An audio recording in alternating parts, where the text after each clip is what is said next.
We're going to start from the words V'bayisema. If you see the wide lines, it's 4 lines up. From the wide lines towards the end of the line. You want to find it in anyone? So V'bayisema, V'bayisema. V'bayisema there. I'm just gonna look at those letters and then I'm gonna listen. Do you know you could get it on the phone in English? You know to do that? Oh yeah, somebody showed me that. Okay, whatever you want. Thank you. So, what we learned yesterday was many times the Mishnah begins with Hakol Chayavim B'this, Hakol Ksherim, Hakol, that everyone can do this, everyone is Chayav in this, and then it lists all the people. And we asked, if you list all the people, why do you have to say Hakol Chayav? You say everyone is Chayav in this. Koyanim, Leviim, Yisraelim, Nashim, Vavadim. So you already said everyone. Why do you have to say Hakol Chayavim if you're going to give me the full list? Don't give me the list and say Hakol. Why do you have to do both? So one of the Mishnayos is in Masechtas Chagig, and it said Hakol Chayavim B'Riyah. Everyone is chayav to go up to the Beis Hamikdash, to the temple during the pilgrimage holidays, the 3 holidays. And when they come up, they have to bring a sacrifice. So we said, what's that coming to include? You said everyone, and then it goes on to say, it goes on to list all the people. So what are you including when you give the rule, everyone? So we said we're coming to include someone that was a slave, and he was owned by 2 people. 2 partners owned 1 slave, right? We said they shared a cleaning lady and a man. And then one of them says, "Okay, now you're free." So he's a chatzi eved v'chatzi ben chayrin. He's half a slave and he's half free. So we said that such a person is also chayiv. She said, 1 second, that's a machlokes. He said, well, at least we've answered it according to one. We know what it's including according to one opinion. It's coming to include that person is chayiv, even though he's half slave and half free. He's chayiv to go up to the temple during the Yom Tovim, for the Yom Tovim. What about the other opinion? So we said for the other opinion, we're going to include someone that's blind in 1 eye, and it's not going to fit with a certain opinion. What did we say? We said that someone that's blind in 1 eye, he also needs to go up to the temple for the holidays. Thank you, Yomi. He also needs to go up to the temple for the holidays, and it goes not like Rabbi Yochanan ben Davai. Rabbi Yochanan ben Davai said that someone that's blind in 1 eye doesn't need to go up to the temple, because when you go up to the temple, the same way that you go to be seen, you also go to see. And how are you seen? You're seen by Hashem. Hashem looks at you, and just like Hashem looks at you perfectly, with both his eyes, so to speak, Hashem looks at you perfectly. So too, the one that's going to see also has to be able to look perfectly with both his eyes. So, someone that can't see in 1 eye is exempt from going up. But if you don't go according to that opinion, then we have a proof over here. Then we have an answer here for why it says Hakol, because that person blind in 1 eye still goes up. Okay, now we're going to start V'bayisema. Another teretz. Yeah. What does that mean, exempt? Does that mean you can't? You can, but you're not if you obligated. want. Yeah. Are you able to see this?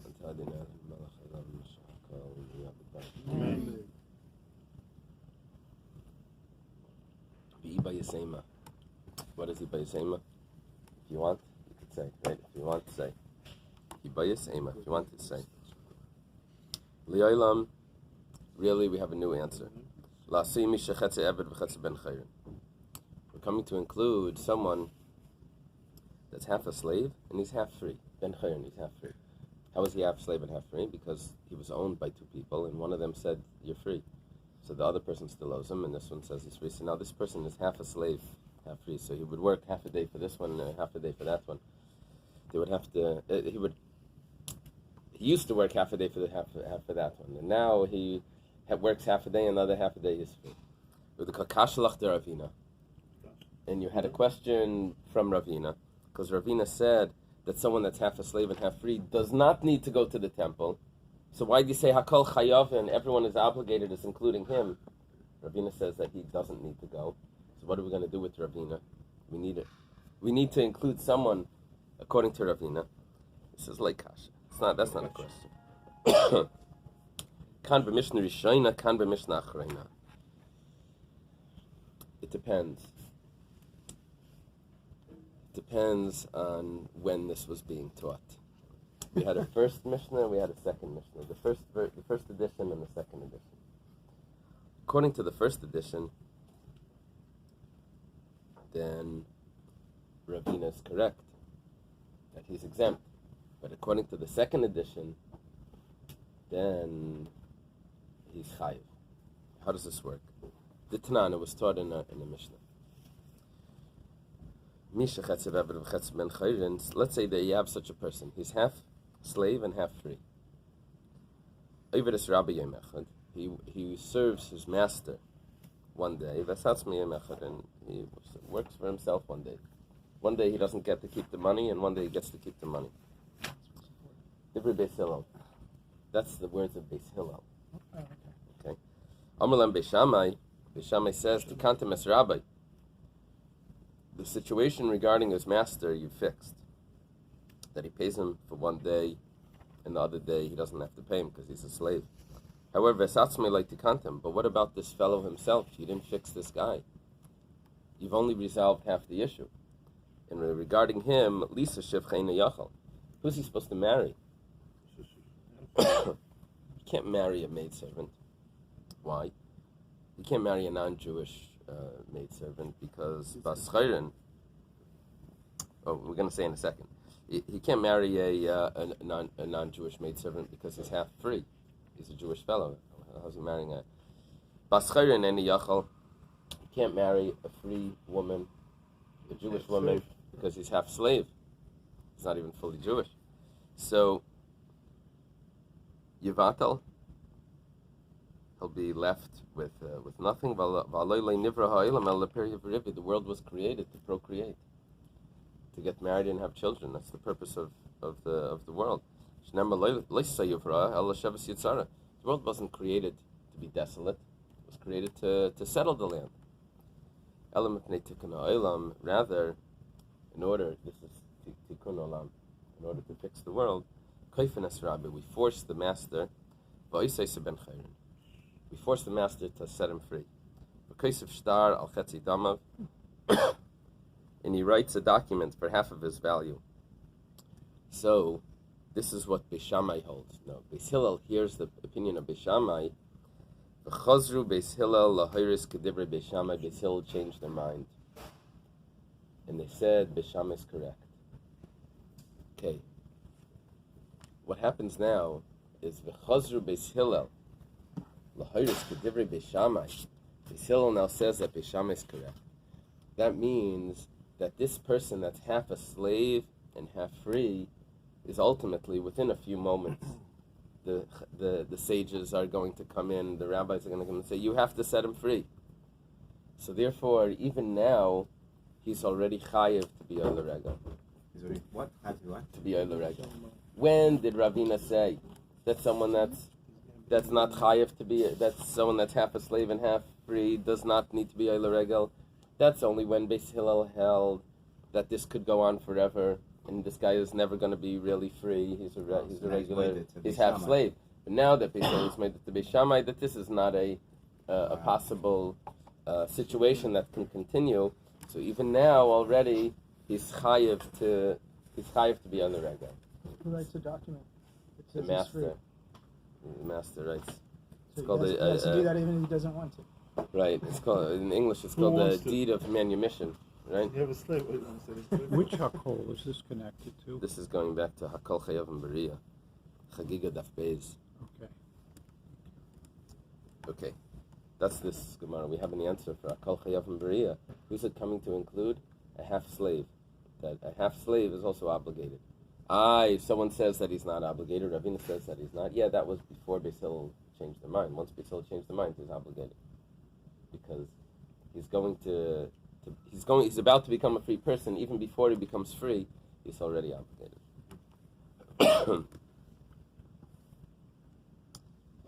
Hakol chayavim b'tkiya shofar. Everyone has to blow the shofar.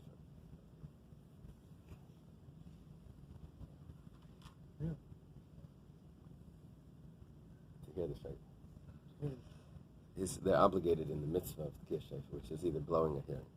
Lasu yimai. Why does it have to say that? Who are you coming to include when you say everybody? Who's the guy that's saying even me? Who's that one that's saying even me? So lasu yikatan shigia lechinach. It's coming to include a person, a child that reached the age of education. That means he's under bar mitzvah, but he can already begin education. The Tanana was taught in the Mishnah that you don't stop a child from blowing on Yom Tov, even though really on Yom Tov you're not supposed to blow the shofar without fulfilling the mitzvah. But you don't stop the child. Why? Because the child that reached the age of chinuch has the mitzvah of shofar.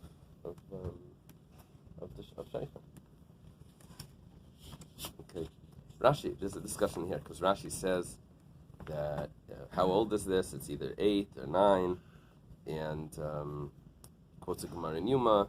Tosfos asks on this.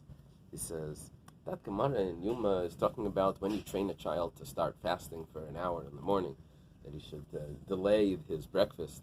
But that's not talking about tkiyah shofar. Tkiyah shofar, when he knows how to blow. That's when does chinuch start? When you're able to fulfill the mitzvah. Okay, next case. Hakol chayavim b'mikra Megillah. Everyone's obligated in the mitzvah of reading the Megillah, which means reading or hearing. And it says Hakol ksherim likris es Megillah, and it says that everyone is able to read the Megillah. Lasu yimai. Who's this coming to include? This is a very nice discussion for the egalitarians. Watch this. Lasu yinashim. It's coming to include that women can also read the Megillah. That's a question. The question basically asks, how can a man listen to it? Oh, one second. We didn't say that the men are listening, so they can read.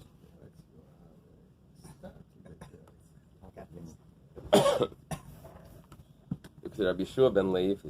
Like Rabbi Shua ben Levi says, we're on top of page Gimel, Amud Aleph.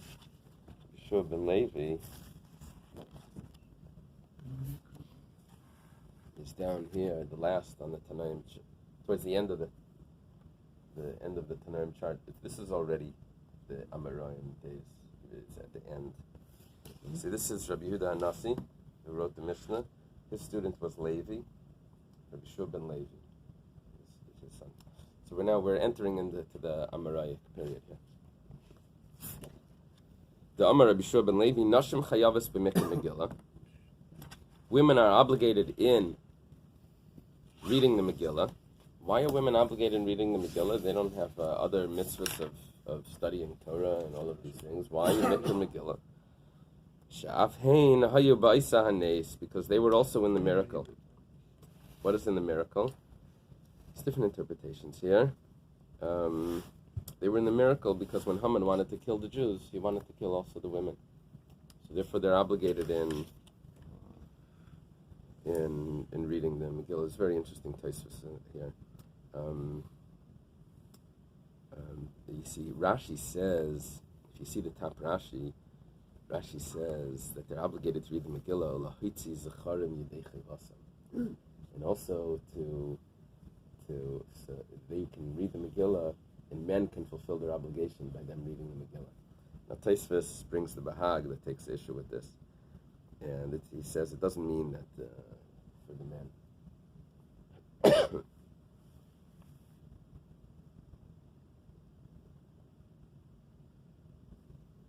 They can read the Megillah for other women. That's how. And there are groups of women that read the Megillah for themselves.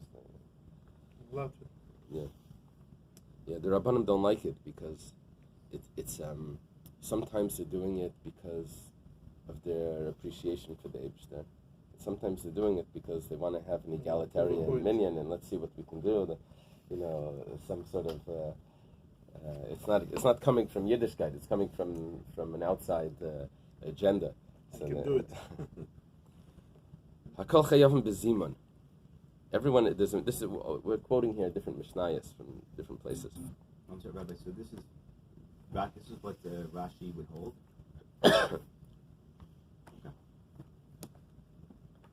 Okay. Who do you want to share this with? You're gonna go home and tell? No, it's interesting. I've never seen someone. No, you can My son just got the book on Rashi from Eily. Yeah, I don't think this is what it's going to say in there, that Rashi held that the women can read for the... I don't think that's going to be part of the biography. You can add it to the Zimmer now. The women, according to Tosfos, the women Cannot. According to Rashi. According to Tosfos themselves, a group. And Tosfos also says that the Tumtums can be Yotzei other Tumtums. The androgynous, Tosfos quotes the Bahag, he quotes the Tosefta.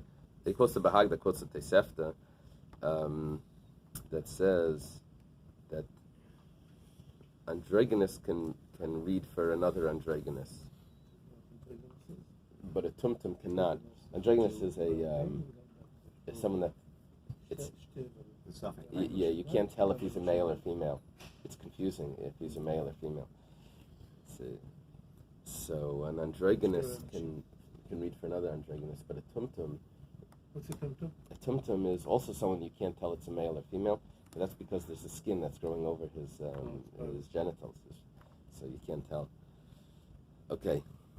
Hakol chayavim beziman.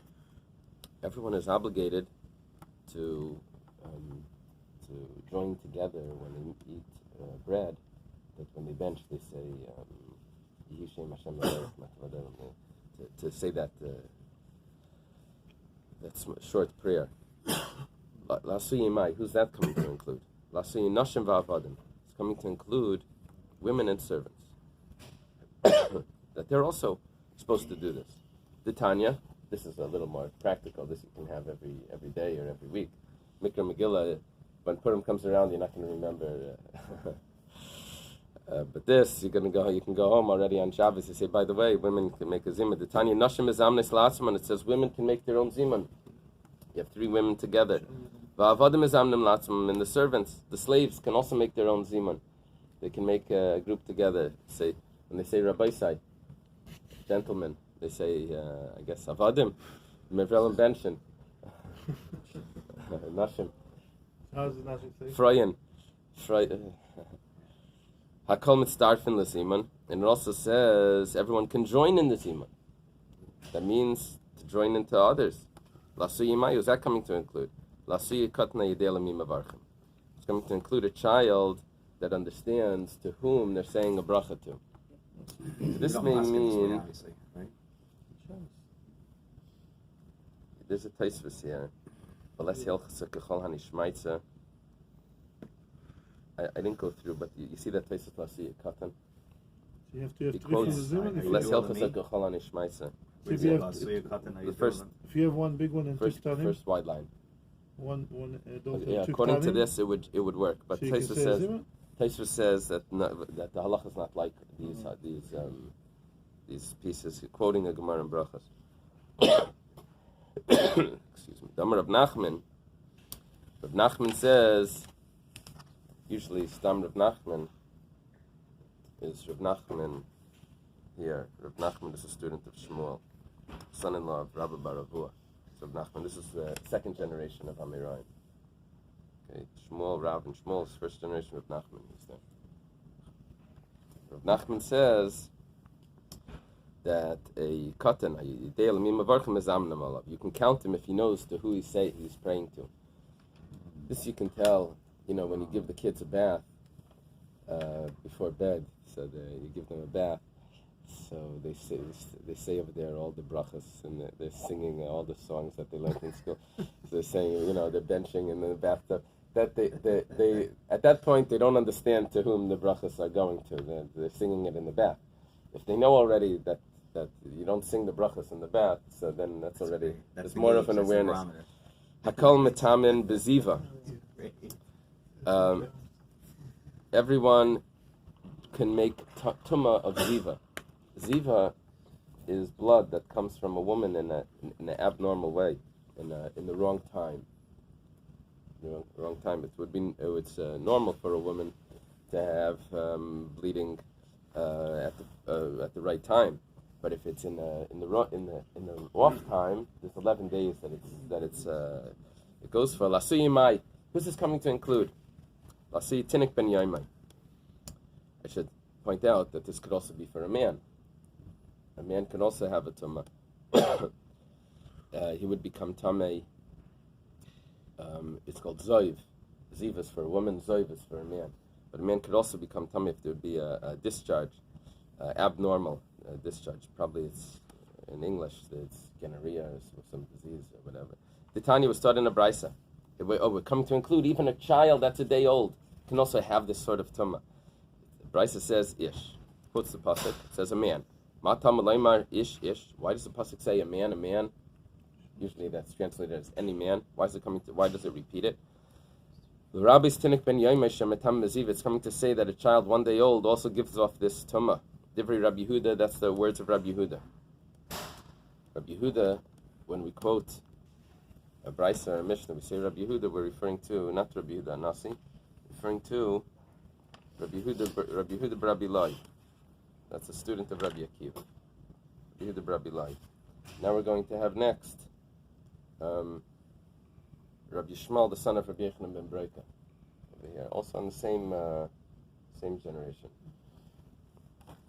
Rabbi Shmuel b'nei shel Rabbi Yochanan ben Breka. Imer ein tzarech. That's not necessary. Hare yoimer v'azav zayvei lezachar lenekeva lezachar kalshu. Zachar bein katan bein gadol lenekeva kalshu nekeva bein katan bein gedela. We have another source for that, to say that any child gives off the tumah just like an adult. Because it says, lazav zayvei, that gives off this discharge. So we already know at whatever age it's also going to be tummy. Imkain, if so. Ma talmud laimar ish ish. So why does the Torah say a man, a man?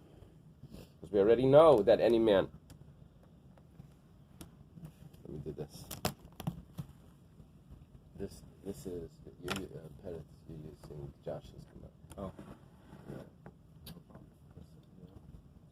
Take this. Take this. Use this. That way, when it gets really torn and the kids see, they say, Tati, how's this so torn? They say, yeah, it's for me. So, he says, why does it say ish ish? Dibra Torah Kalashim b'nei Adam. Dibra Torah Kalashim b'nei Adam. There's always a machlekes. Rabbi Akiva always says that he was derish tili tilim shel halachos al kol tag b'tag. On every crown on the letter, Rabbi Akiva would learn mounds, piles of halachas on each crown from each letter. Each crown was teaching us more and more halachas. Rabbi Shmuel, who argues with Rabbi Akiva, it's a different Rabbi Shmuel, but he argues with Rabbi Akiva. He says, no, Dibra Torah Kalashim b'nei Adam, the Torah speaks in the language of man, and you can't learn all of those things just because of these nuances. You can't read it like that. The Torah is speaking in our language, and that's how people talk. So it's a discussion. There's two views there. Rabbi Shmuel b'nei shel Rabbi Yochanan ben Breka, he's saying over here that you can't learn from Yeshish. Any man, that's the normal way of speaking. Okay. So whatever the case is, we have the opinion of Rabbi Yehuda, what we're learning from this, and we have the opinion of Rabbi Shmuel b'nei shel Rabbi Yochanan ben Breka that holds the same thing. That Hakol Matam B'ziva could include a child. I don't have to learn it from Ish. I can learn it from Azav Zayvai. They both agree that that's the halacha. Hakol Metamin B'tamim Meis. Excuse me. Everyone could contract tumah if he comes in contact with the dead body. Lasuya Mayu, is that coming to include? Lasuya Katan, even a child. Even a child could become tamei. Sal Kedai Techamina. It could enter your mind to say, Salka means to go up. It could go up into your mind, like Istalik. Salka daitachamina could go up into your mind to say, Ish asher yitame v'la yischata, a man that becomes tamei and he doesn't become purified. Ish, when it says a man, in means yes. Katan lai, but not a child. That's what I could have thought. Kamash malan, that no, even a child. That's what we would learn from the Mishnah that says, Hakol metamin b'tamim mes. Kumar says, 1 second, that's very nice, but you just quoted to me a pasuk, and then you didn't resolve how you know this. You just said the pasuk that would tell me differently. So it says, Kamash Malan Vala Nafasha Sher Hayusham. It says in the souls that were there. Okay, so Al Nafasha Sher Hayusham, that tells me any souls, including the child. So Ela Ish Lamute Mai. So then why did you say a man? If it means anyone, why did you say before a man? Lamute Katan Mikaris. That if the child would then go into the temple with the tumah, he doesn't get the punishment of karas, which is excision. He gets cut off. Only an adult that takes the tumah that's on him and walks into the temple, then he gets the punishment of karas. Next case, next Mishnah. Kol matam b'negoyim, anyone can contract the tumah of tzoras. A nega means a spot of leprosy. Lasuyi mai, when we say anyone, who is coming to include? Lasuye katan. It's coming to include a child. What's that term? Lasuye, to bring. Asa is to come or bring, right? Asuye means, who's it coming to bring, to include? Who are you bringing with? Like tashima, come and listen.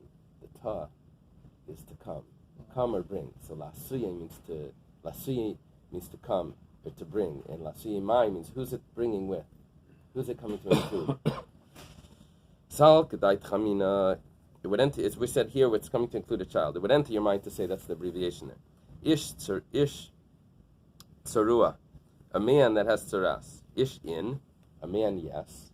Katan loy, but not a child. Kamash malan. So the Mishnah tells us that even a child. Here it asks, but you just quoted a pasuk. What's kama? Kamash malan. It's an abbreviation. Yeah, kamash malan. It's coming to let us hear.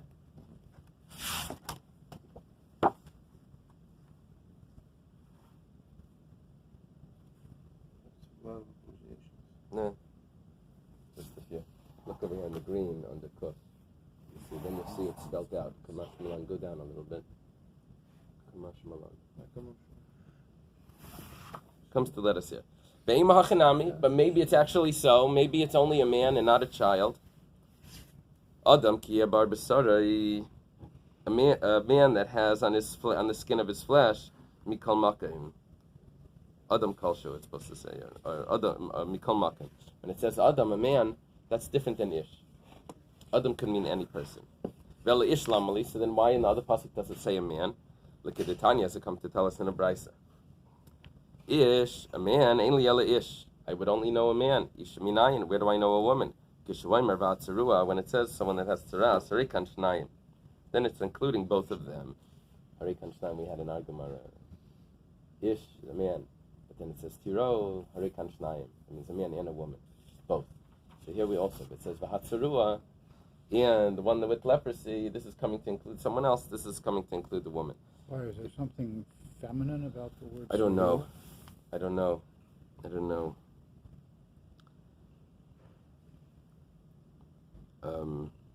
Mashma tzarua achrina, Rashi says. It sounds like someone else. Just not feminine, just another. Just another. Im kain, matam alay marish. So if you're coming to include a woman, so why do you say before just a man? Why do you say it like that? If in the end, ultimately, you're going to include a woman. It says l'inyan shel mata. That's relevant because we're about to say something else that's relevant only for a man. And what is that? Ish pereo pairem. Inisha perasa feremes. See, when someone has tzaras, they have certain signs of mourning that goes along with that. An avel doesn't cut his hair and tears his clothes. Someone that has tzaras doesn't cut his hair and tears his clothes. But a woman doesn't have to do that. A woman with tzaras is allowed to cut her hair and she doesn't tear her clothes. So because there's one halacha of tzaras that only applies to the man, so it says ish. Even though tzaras in general applies to the woman as well, v'hatzarua. Hakol royenes ha'negoim. Anyone can look at the negoim. And then it says hakol ksherim l'ereses ha'negoim. Everyone is able to look at the negoim. Lasuyi mai. Who's that coming to include? We're talking about any kayan over here. Lasuyi sheina baki behem v'shem esem. We're coming to include someone that's not an expert and in their names. He's also allowed to see if he's a kayan that's not an expert. You can take him to see the tzaras to pronounce if it's tamei or not. This sounds a little dangerous if he doesn't know the halachas. If he's a kayan, so he's a kayan, right? But right away we have a contradiction. V'ha'amar mar. But we was taught before, Amar Maris, a quote from a Mishnah or a Brisa, the master taught, Maris, master, like in English, M-R means master, Mister. Mar. The master taught, Any baki behem v'shem yisayim, if he's not an expert, Ein rayas in a goyim, then he can't look at the goyim. And here you just said that you're coming to include Hakol, Kisherim, that anyone, even if he's not an expert, you say not an expert can't. So how are you including them? Amar Ravina. Ravina says, this is usually the Ravina at the end, it's the friend of Ravashi usually, Ravina, the end of the Talmudic period, he says, Leikasha, it's not a question. There's different types of Kayanim that aren't experts. There's two types of non-experts.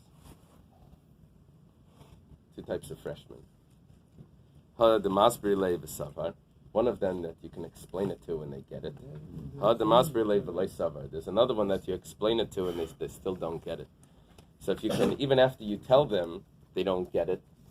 So then that doesn't count. But you have to be able to explain it to. So what would happen here is like this. The Kayan goes to look at the Tzaras and they walk along with an expert. And the expert would say, pronounce it like this. And then that would work. But if the guy doesn't even get it, the Kayan doesn't get it, even after he's explained to him what it is, so then that doesn't, so then he can't see it. Despite the fact that it says that a kohen says no matter what can say it. Right. It would have to be able to get it. Hakol kshein l'kaddish. This sounds like everyone can make kiddush, but it's not really kiddush.